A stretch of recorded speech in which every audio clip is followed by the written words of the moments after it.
قرآني نبض حياتي، قرآني طهر ذاتي، قرآني عصمة أمري، قرآني طوق نجاتي. Bismillahirrahmanirrahim.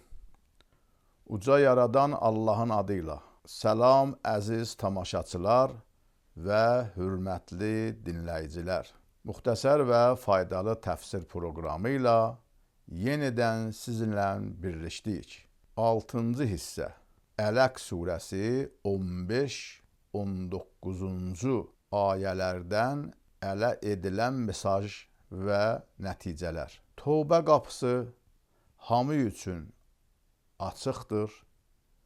Əgər tövbə etməsələr və əl çəkməsələr cəzalandıracaqlar. Ləin ləm yəntəhi lənəsfən. Zalimləri hədələmək lazımdır. Lənəsfən bin nasiyə. 3. Yalan və yalançılıq xətaların, günahların digər köküdür. Kazibətən xatiə. 4. Gizli yığıncalıqlar müxaliflərin əziyyətverici əməllərinin dayağıdır. Yənha əbdən izə səlla fəliyəd'u nadiyə. 5.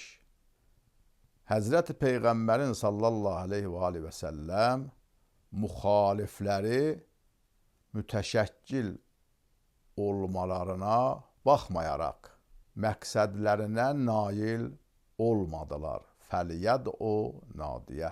6. Kəssəc atanın cəzası daşdır. Fəliyəd'u nadiyə sənəd'u zəbaniyə. 7.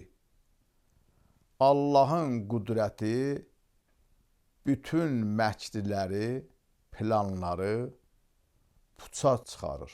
Sənəd'u zəbaniyə.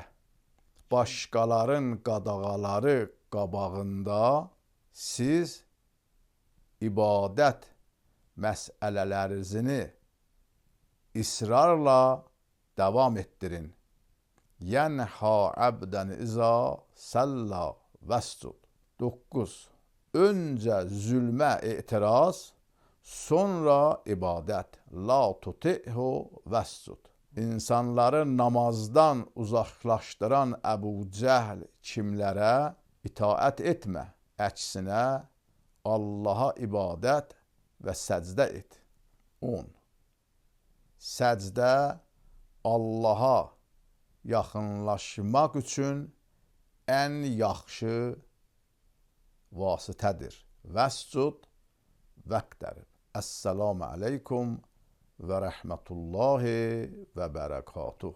Allahın izni ilə Ələq surəsinin təfsirini sona çatdırdıq. Növbəti proqramımızda Qur'anın 95-ci surəsi Tin surəsinin tərcümə və təfsirinə başlayacağıq.